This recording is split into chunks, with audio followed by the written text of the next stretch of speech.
Inilabas ni Jericho Cruz ang naging pagkukulang ng SMB sa Game 5 dahilan para bokeain sila ng TNT.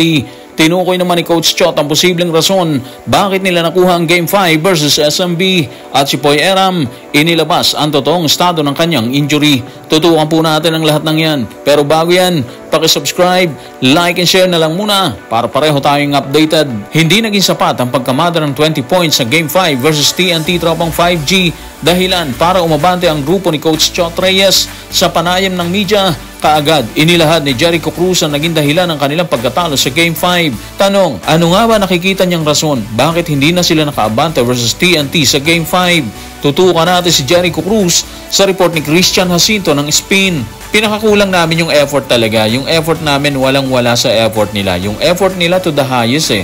Kami parang up and down. Up and down kami. Yun lang sa next game namin. Yung effort lang talaga namin. Kudos sa kanila, lahat sa kanila nagwo-work. Ayun, kita-kits na lang sa Friday. So effort ang nakikita niyang rason, bakit hindi nila kinayang i-close ang bakbakan ng PBA Philippine Cup?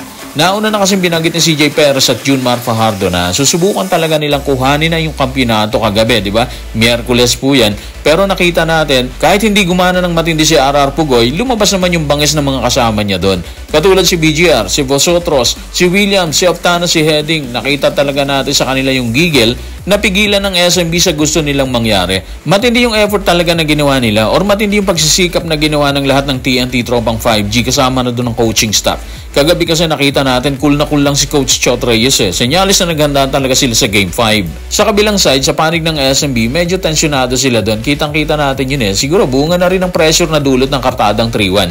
Minsan kasi, mas mabuti kung underdog ka na lang eh. Mas walang pressure pag ganun, di ba? Pero mabigat din naman kasi yung inilatag na depensa ng grupo ni Coach Chot Reyes. Ang baba ng output ng SMB sa first half eh.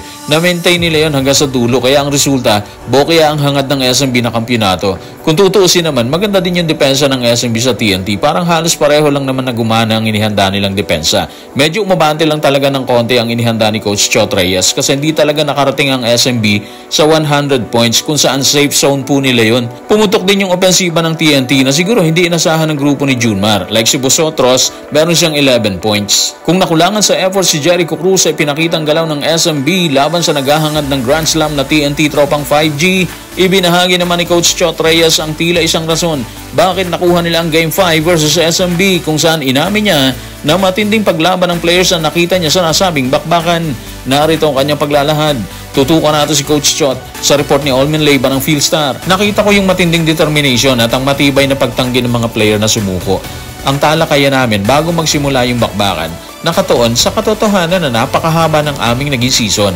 At ngayon, nasa huling linggo na kami, di ba? Sinabi ko sa kanila na gawin nating pinakamakabuluhan ng linggong ito. Ibigay natin ang lahat ng ating makakaya sa laban. At ito naging bunga. So, ang tawag doon, heart-to-heart talk and motivation. Yun ang ginawa ni Coach Chot Reyes sa kanyang mga player.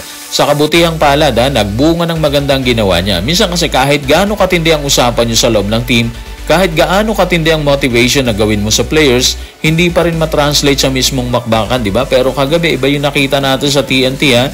Tumugon sila sa hamon ni Coach Chot Reyes. Yung hamon na gawin nilang makabuluhan ng linggong to para sa kanila. Kaya pala kahit gaano kapisikal ang inilatag ng SMB katulad ni Jericho Cruz kay Kelly Williams, ni Junmar Fajardo kay Kelly Williams, hindi sila natinag, lalo na si Kelly Williams na natili lang siyang kalmado kahit tingin natin napipiko na rin siya at gusto niyong bumawi. In fairness naman sa SMB, yung pagiging pisikal kasi kasama talaga sa laro yun. Hindi pwedeng wala nun. Kung wala yun, hindi mabubuo ang isang exciting na bakbakan.